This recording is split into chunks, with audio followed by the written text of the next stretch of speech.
space in Dublin. They have office space. They have office space from full-blown offices to just small kind of cubicles and different things to meet whatever needs the entrepreneur may have.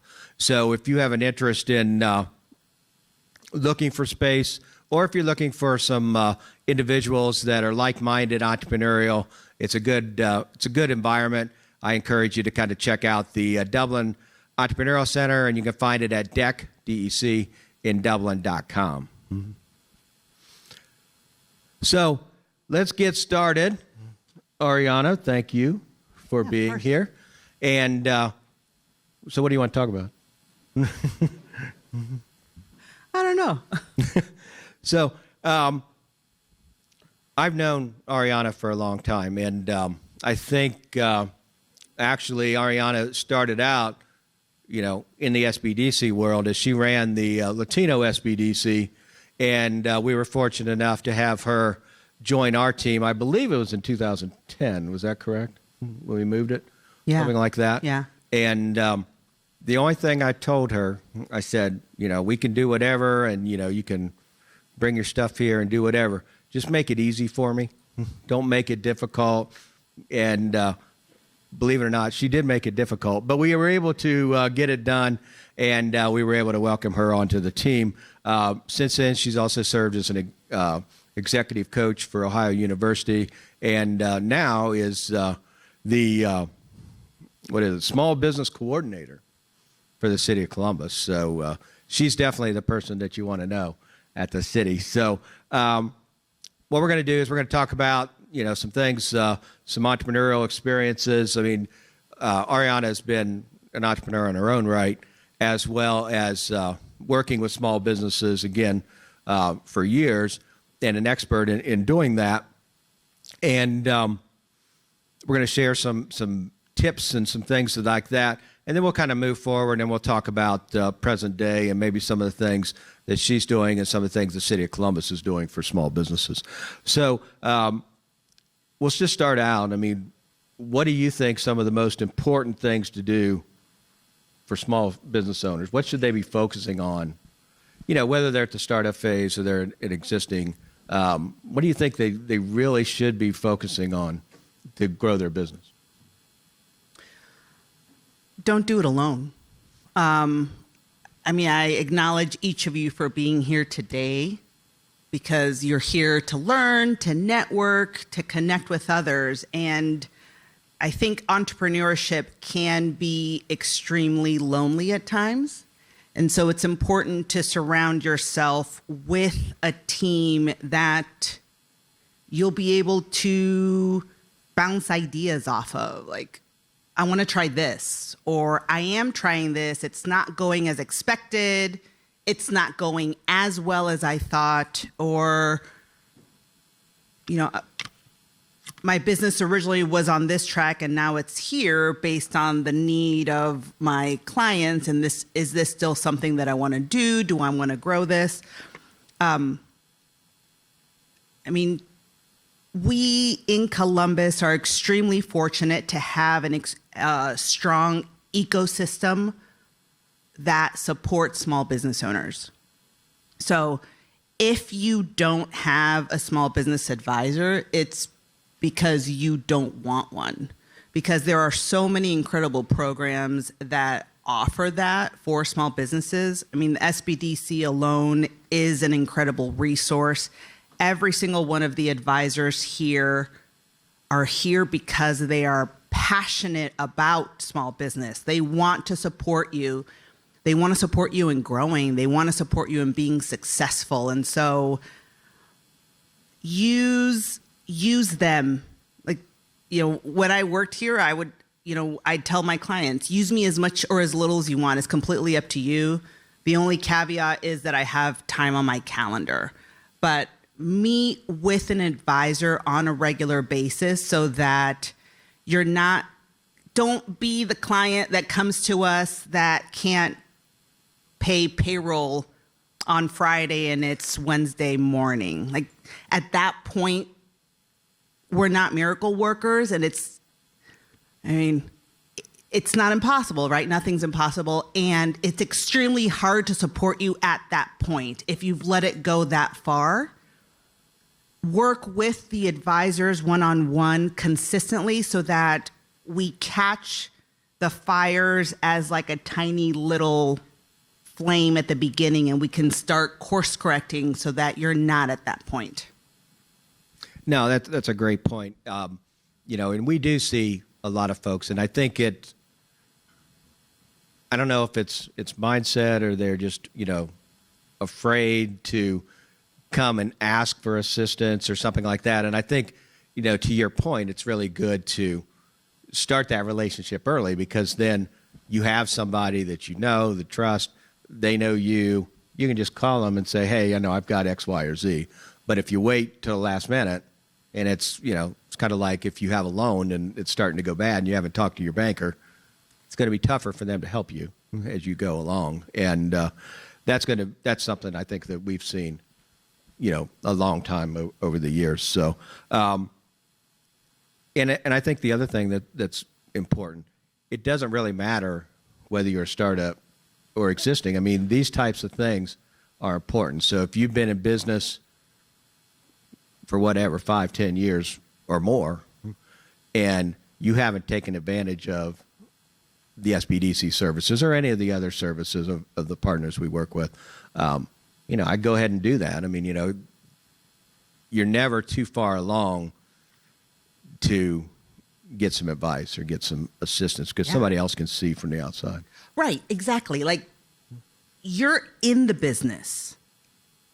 Come to an advisor that can take a look back and look at the business from like the 10,000-foot view because you're in it, and it's really hard to see the forest through the trees.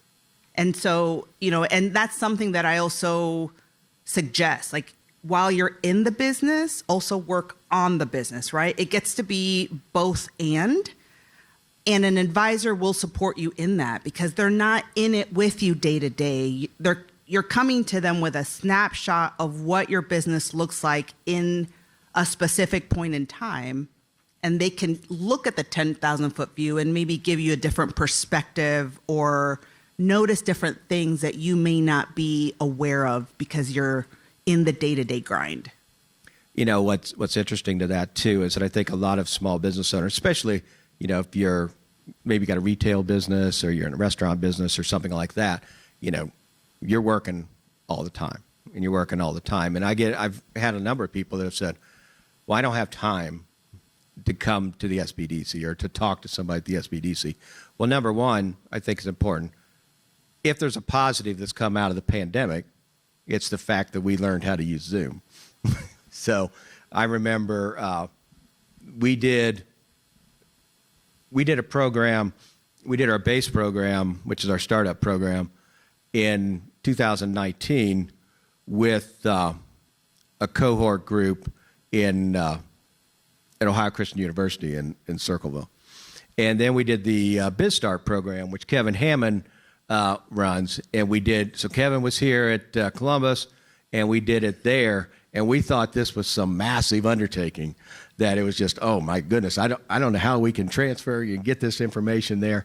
And now we do it all the time. So, I mean, it's really easy to connect with an advisor, and the Zoom stuff actually moves it a lot faster. So, I mean, if you remember when you were doing advising, I mean, we had to work with it and get somebody to come in, and they had to come down here, and they had to park, and, students were here. And I always say Columbus State would be a great place if we didn't have to deal with students. But I mean, the parking and all that, we still meet people face to face, but we don't have to, and there's a lot of opportunities to connect there. And I think that's really important. So let's take this conversation a little bit farther. So, you're going to hear a lot of stuff today. Our next panel is going to be a great panel talking about what you should do to get your business ready and get it prepped, especially because, here we are at the end of the year. So help you get ready for the next year. And if you are looking for funding, we're going to be doing some stuff there. And obviously our bank panel at the end is something we've done for years. We'll have experts telling you how to navigate that banking system. But what are your thoughts? So you're an entrepreneur, you're working on stuff, you're doing things. I mean, what do you think from a mindset standpoint does it take to really be a successful entrepreneur? And along the same lines, what do you think are some of the things that potentially holds back entrepreneurs? I mean, I think successful entrepreneurs are risk takers, but not completely where you're not mitigating your risk. Like, yes, every single one of you here that is an entrepreneur, by definition, you're a risk taker. And how can you continue to mitigate the risks that you're going to take so that you have the best chance of being successful? But I think it's also, like, for those of you that are looking to start a business, choose something that you're passionate about, because the entrepreneurs here in this room will tell you it's not always good days. It's not always good months. It's not always good years. And if you're not passionate about the business that you are putting out into the world, it'll be really easy to walk away from it. I always use the example that my sisters and I started an organic baby food company because my sister, who's a fantastic cook, had my nephew, and she was preparing the foods and taking it to daycare, and the other moms started noticing. So one day at lunch, we went from, oh, babe, you should start a business, to we are starting a baby food business. And for those that know me well, I cook for my family because I, one, don't want them to starve, or two, I don't want them to survive off of like chicken nuggets and pizza, but it's not something that I'm passionate about. And so we spent, the business grew, we were in Whole Foods, we were getting national press, and I dreaded every day that I got to work on the business because it was a have to. I didn't enjoy it. It was, I have to be in the kitchen again. Fantastic. Like, send me to Whole Foods to demo, to sell, anything besides the cooking. And unfortunately, with a food business, you kind of have to be in the kitchen a lot. So I spent a lot of time there, and I was miserable. And so when things got hard, it was really easy for me to say, I'm done, I'm walking away, because it's not something that I loved. Like, for me, I love small business. Small business is my jam. So I've had a consulting company for a long time, and there it doesn't matter what the economy looks like, because I'm passionate about helping each and every one of you succeed. And so it doesn't matter. Of course it matters, right? Like, I get to pay my bills. But when things get hard, I'm still clear as to what it is that I want to create in the world. And for me, it's supporting small business. So be passionate about what it is that you're looking to create, so that the harder times are not as hard.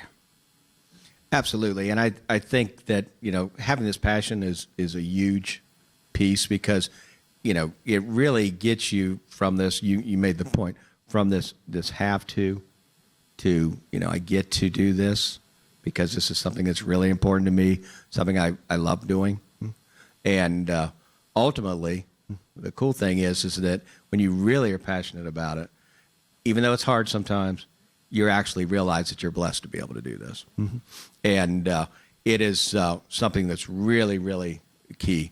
What do you see as some of the things, along that, other than the passion piece, that may hold people back? I think a lot of times fear is an issue for individuals, whether that be the startup or even if they've been doing it. Aside from the fear of growing, I don't think you ever stop taking risks as a business owner. It's the second you think your business is on track, life happens. It's kind of like parenting. Just when you think, like, I have two 13-year-olds and an 11-year-old. And just when I think I have them on point, like they completely, right now, my daughter, I could have told you, I could dress her, I could buy her anything and she would love it. And now I can't even pick out a sweater without her glaring at me that, like, how in the world would she consider wearing that when she was just wearing that a week ago, right? Like, entrepreneurship is the same way. Like, just when you think you have it, the pandemic happens and you get to shift. Or there's a new, a competitor opens up, you get to shift. Or the economy sucks, you get to shift. And so it's the fear of staying in your comfort zone. Like, you're going to risk your entire career until you close or until you sell your business. It's going to be a constant.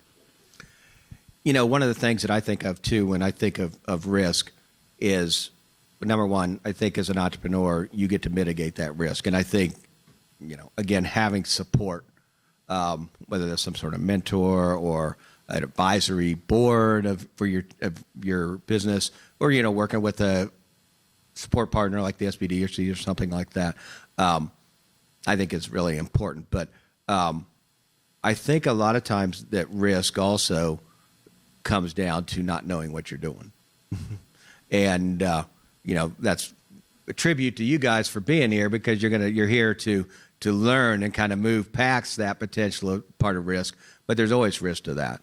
And, if you do prepare and if you keep building, so the things that Stephanie talked about with the 10,000 small businesses, these individuals, they spend full days here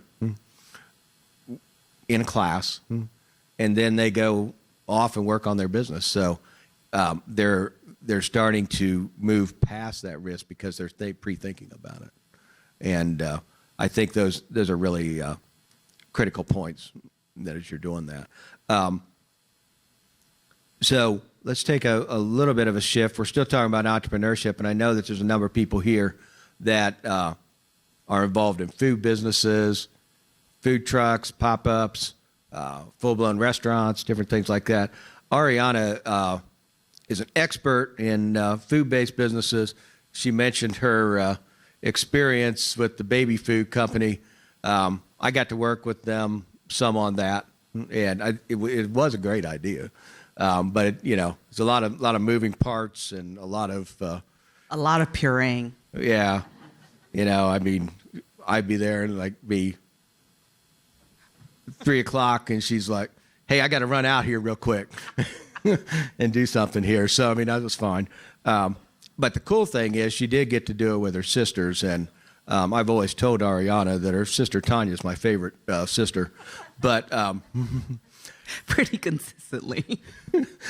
But to that, she has done a lot of work, working with entrepreneurs that are opening food trucks and businesses and different things like that.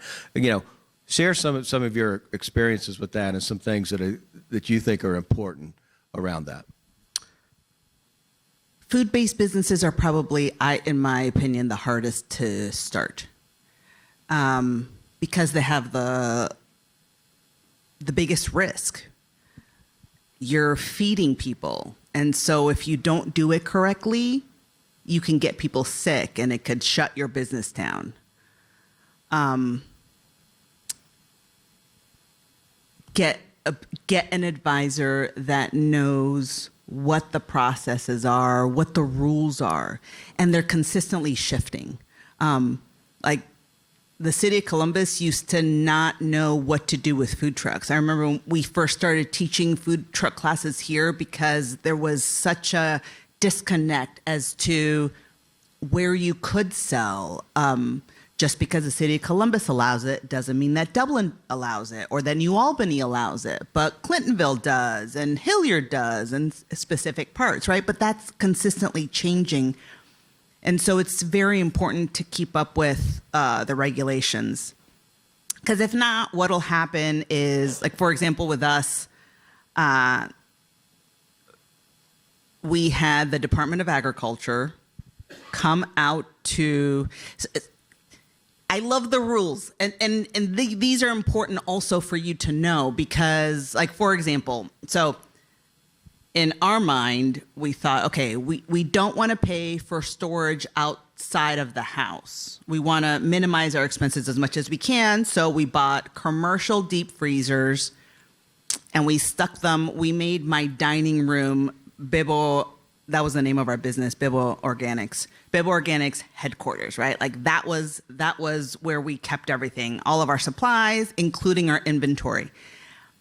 And when the Department of Agriculture came out, they dinged us because we weren't allowed to have it in the house, right? It had to be separate from a residential establishment. So it was okay to have it out in my garage, but not in my living room. But it was little things like that we got to learn. And then my favorite one was when they came out and we had sent them our recipes, and turns out that we had put too much meat in our ground beef and rice entree dish. I don't even know what to call them anymore. Anyways, and so we didn't have the right certification to have that much meat in our dish. And so we had to destroy it. And so the Department of Agriculture came out, and they're doing their jobs, right? Like it wasn't their fault. It was our fault for not following the rules. Ultimately, and that's, if I can support you with anything, it's your responsibility to know the rules for the business that you are in. And there are so many organizations that will support you in that. But ultimately, if you're wrong, it's on you to fix. So the Department of Agriculture came out, and we had to dispose of every single, like, of course, we had just cooked like a gigantic batch. It's in the freezer. And so they come out, and I took pictures of it. I documented it because I thought it was fascinating. But, they put like this big red tape over our freezer saying that like we couldn't open it or touch it. Fine. And then they come out and they're like, all right, now you must destroy it. So then they sat there with us watching as I popped everything out into the trash can. And then I had to pour something on it so that I couldn't like come back out. Like, I mean, I don't know who would. The rules are there for a reason, because obviously someone must have been like, yeah, I'll destroy it, right? And then they're back in the trash picking it up and scooping it back in. But so we had to pour bleach over everything to ascertain that like we weren't going to use it. And I mean, ultimately that was our fault. Same thing with the labels. We had the labels, like they have all of this out on the website. If you're not familiar with it, come to the SBDC and let them support you in talking through it, because we didn't have the ingredients in the right order, and then our font size was too small, so it couldn't be read. Like they have very specific rules if you're manufacturing food. And Dr. Iris Cooper is here somewhere. There she is. She is a master of food manufacturing. If you're in food manufacturing, I highly recommend that you talk to her. She's one of the co-founders of Glory Foods, so she kind of knows what she's talking about. But that's like, surround yourself with people that know, that can support you so that you don't get shut down. If you don't prep your food correctly on a food truck, you're not going to be allowed to sell it. And with food trucks now, you have to get permits from both the Department of Agriculture and the City of Columbus permit group. Like it's both, depending on, and it all depends on how you are prepping your food. If you have an all-encompassing truck where you can prep everything there, that's one set of permits. If you're going to a commercial kitchen and prepping there, it's another set of permits. But you need to be aware of what of what you need to do in order to have the best chance of success. Because you don't want to get shut down. Because I'm telling you from experience, that sucks. So I think it's interesting that, I know there's people in here, and we deal with people all the time that want to do food-based businesses. And one of the things that Jerome Jones, who will be here later, he's moderating the bank panel. He's with the Small Business Administration. He used to work with us. One of the things he always said is that if a food-based business, like a restaurant, a food truck, whatever, goes out of business, it's not about the food. Mm-hmm. Because he says the food's always great. Mm-hmm. Everybody's got these great recipes. Everybody's, creating great stuff, but they're missing a lot of the business components of it. So, where you're talking about understanding the regulatory requirements, what are your thoughts on the business aspects of food? Oh, yeah. I think that's with any business. You can be super passionate about X. It doesn't necessarily mean you should go into business for that. Like, be clear on what it is that you are going to, like, what you're getting yourself into. You love to cook? Fantastic. Make sure that you have a solid business model, that you're pricing your products correctly. And this is with any business, but like you're pricing it correctly so that you have the biggest chance of success. You love to paint. Great. A big portion of your business is not going to be painting. It's going to be doing the books, working with employees, being at the fair, selling your product, making sure that your online store is priced correctly with shipping, with taxes, right? It's paying taxes. There's so much of it that whatever it is that you're looking to start, that's only a piece of what you're going to end up doing, especially starting out, because as a new business owner, you're going to be wearing 10 billion different hats. And that is the key, is making sure that you know how to run the business that you're passionate about. Absolutely. So let's take a quick shift. You talked a little bit about it earlier when we talked about getting support and getting mentors and stuff.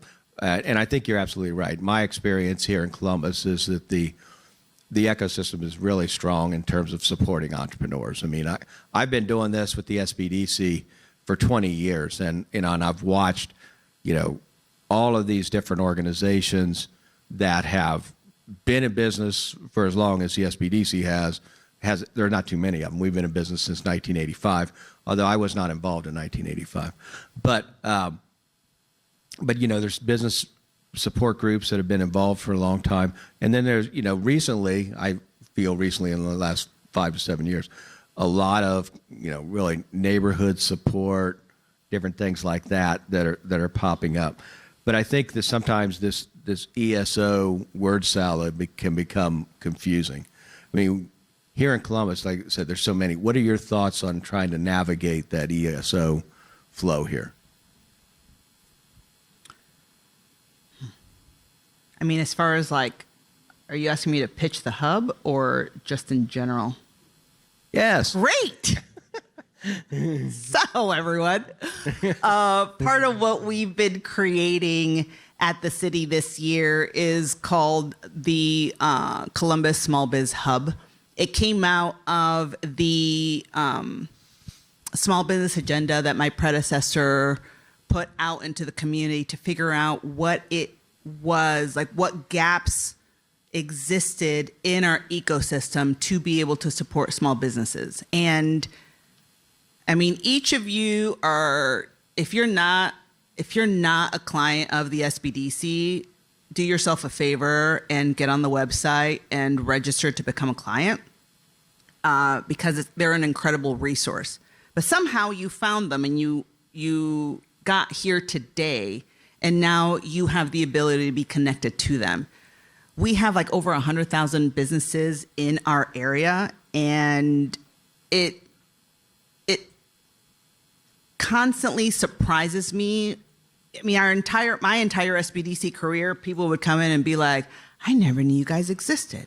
I never knew you guys existed, over and over and over. And so at the city, what we wanted to do was provide a platform so that you have all of the organizations and all of the resources at your fingertips. So we created this online portal, essentially, where we have over 300 plus organizations. No, that's not true.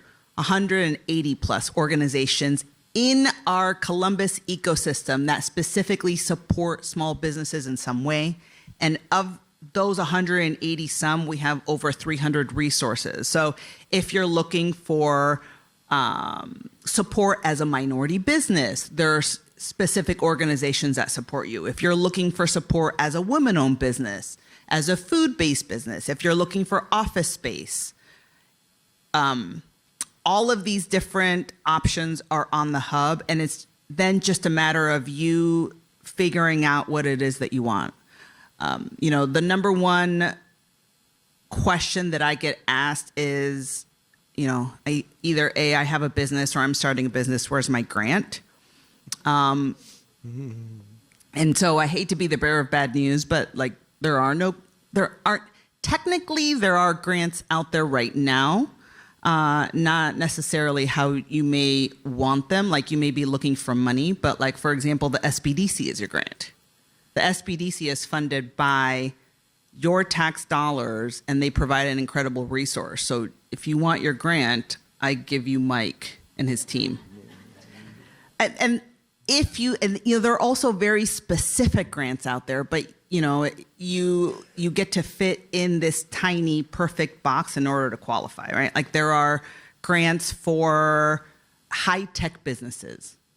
There are grants for agricultural businesses, but for the majority of the businesses, like Main Street businesses, there isn't a lot out there, which is why the panel later on today about financing is super important, because think of the long term of your business. It's not a matter of if you're going to need funding, but a matter of when you'll need funding. So if you don't need funding right now, fantastic, but be looking out in the long term to get ready so that when you need funding, you have the best chance at success at having the bank say yes, right? Like that looks like paying taxes, not showing a consistent loss for your business because you don't want to pay taxes. You got to pay taxes. You got to pay taxes now so that 3 years from now, the bank sees that you qualify. Look at it from the bank's point of view. If you show up to a bank and say, "Hi, I'd like a loan, but I've broken even or I've had a loss in my business for the last 3 to 5 years," you're ultimately telling the bank that you actually can't pay them back because you're taking on this new loan. And if you already have a loss or you're at break even, you don't have the money to pay them back, right? And so I don't like paying taxes either, but it's always a fine line. It's a fine line between paying taxes and being bankable in the future. So think long term. But so all of these different resources are on the hub. It's free to use. And right now we're getting ready to roll out a B2B platform, either later this month or start of the new year. And it's a platform for you as business owners to connect to others. Because a way for you to grow your business is to grow it by working with other small businesses, right? So if you, for example, if you are a restaurant and you want to focus on cooking and that's what you love, and you have the ability to pay somebody else to do your social media, you want that off your plate, fantastic. So you, a restaurant owner, are looking for a social media manager, maybe 5 to 10 hours a week. And so then that's what you would post on the hub, on the B2B page.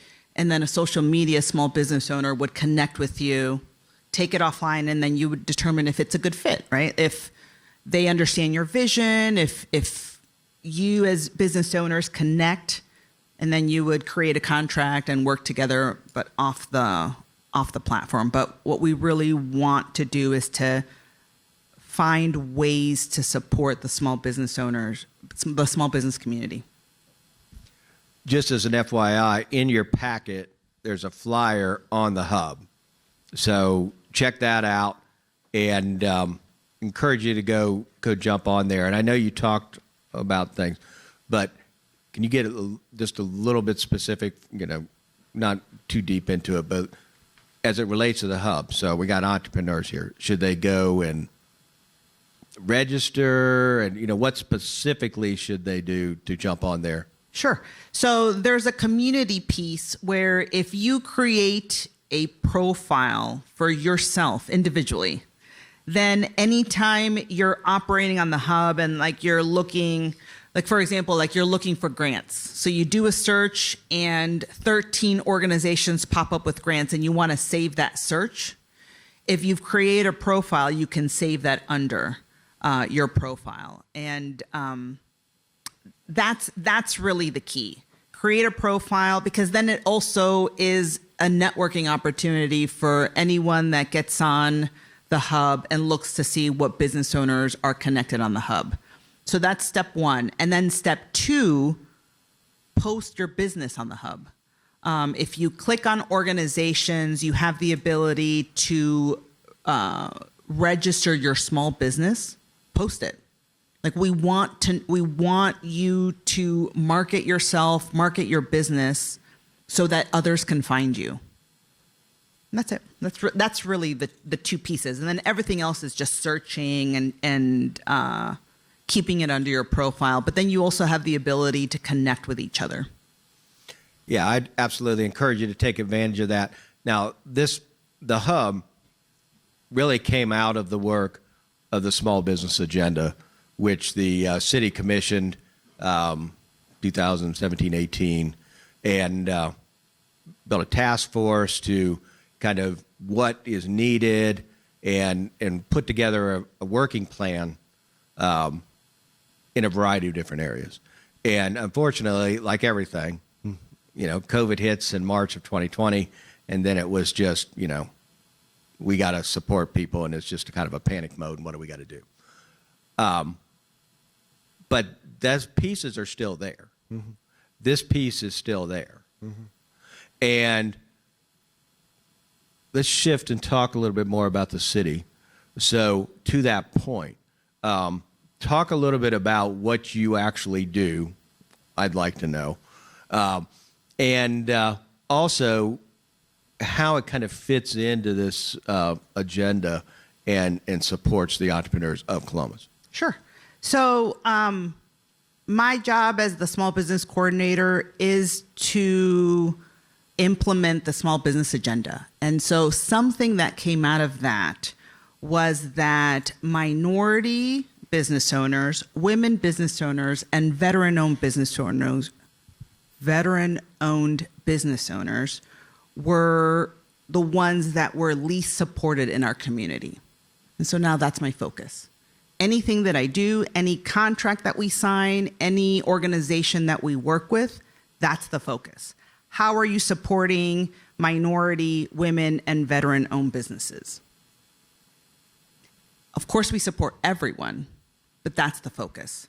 And so anything that comes out, any programming that comes out is specific to that. So my job is to oversee that. So I'm now more on a macro level as far as small business, but I also love to work with business owners one-on-one. So if you call me and I have time on my calendar, I'm absolutely happy to meet with you and to point you in the right direction as to what organizations would be the best fit for you. Spoiler alert, I'm a huge fan of the SBDC for obvious reasons. So 9 out of 10 times I will probably send you to Mike and his team because they are an incredible resource. And, I can't say it enough. I mean, there are a lot of amazing resources in our city, and they are by far one of them. So do yourself a favor, get connected with them. But so that's ultimately what I do. We handle the contracts. Like my team handles the contracts for, we work with the SBDC, we work with Rev 1, we work with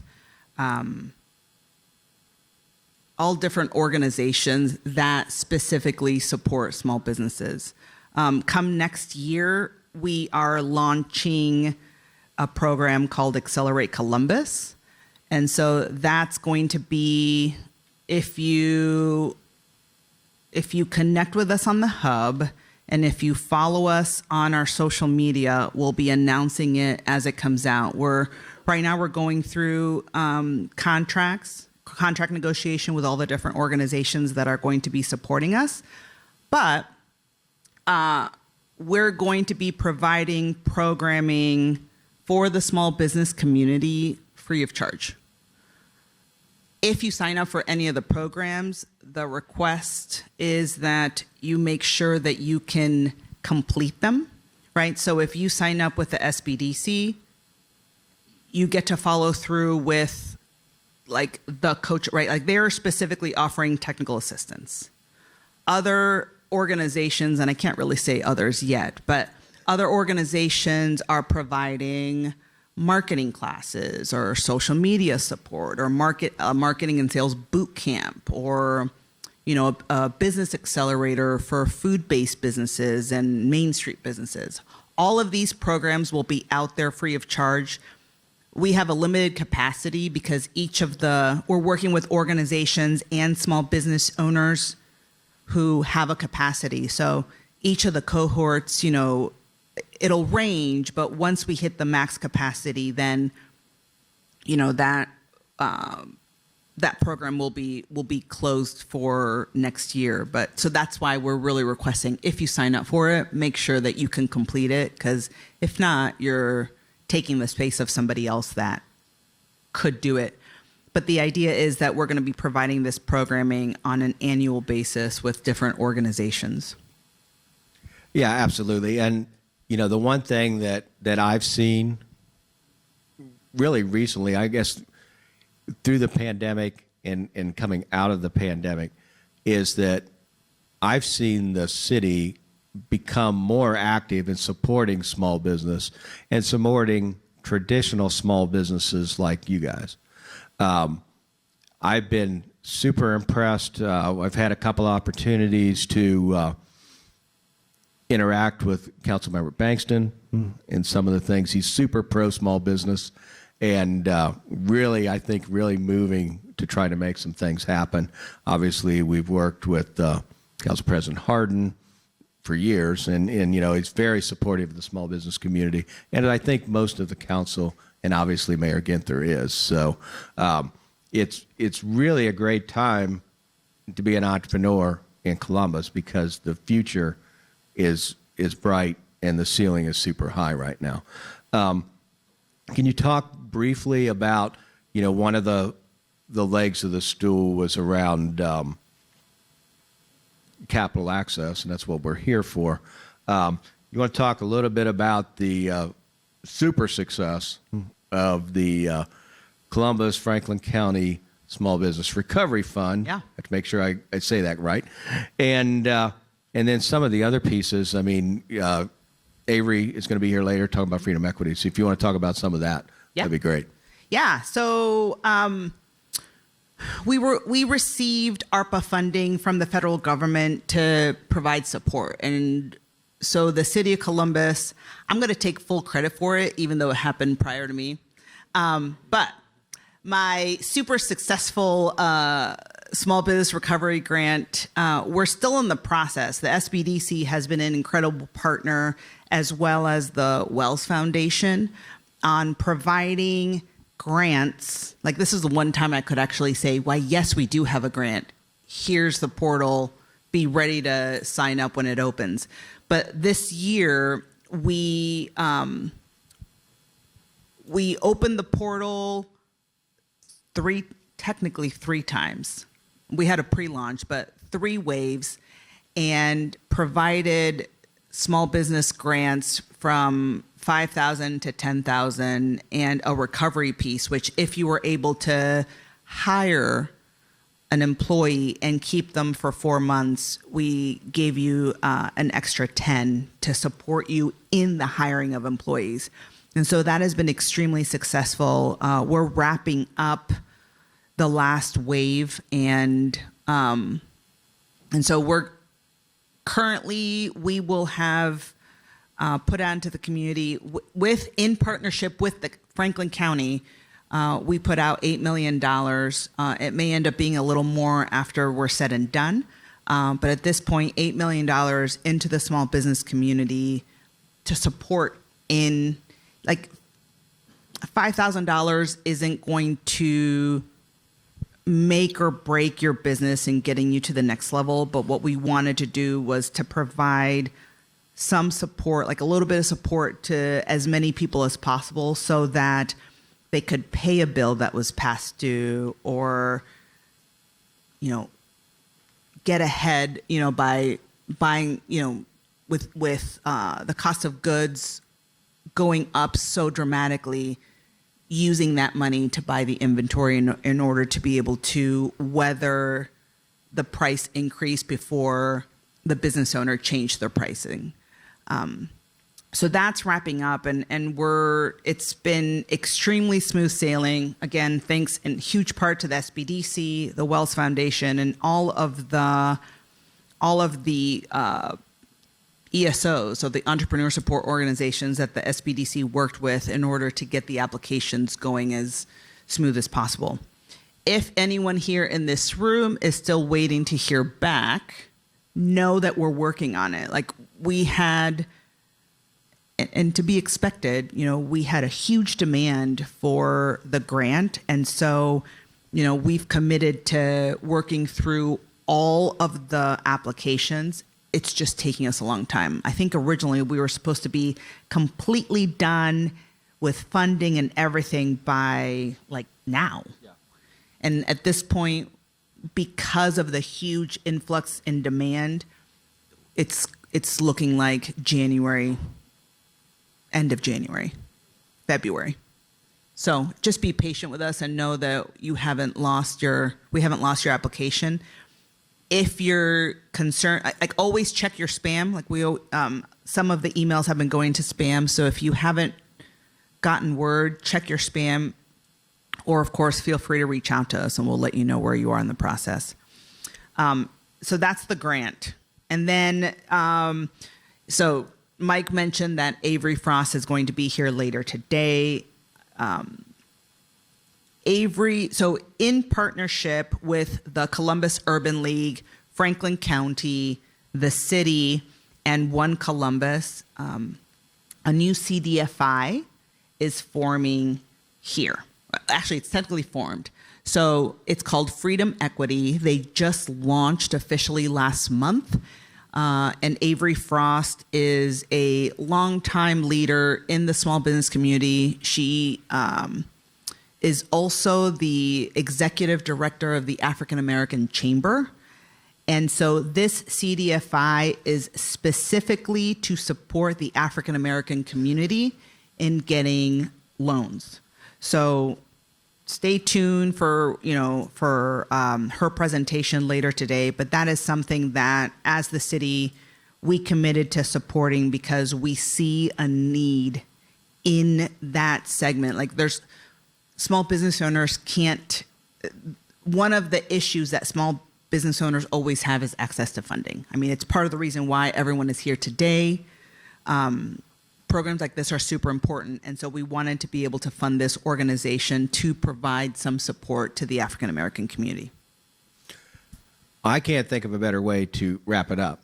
I mean, tremendous resources, tremendous information. There's a lot of stuff out here to help you. And we're going to cover a lot of that today. And hopefully you get some benefit. Also, in your packet is some information on the Freedom Equity Fund if you want to take a look at that. But Avery will be here. We'll be talking about that later on.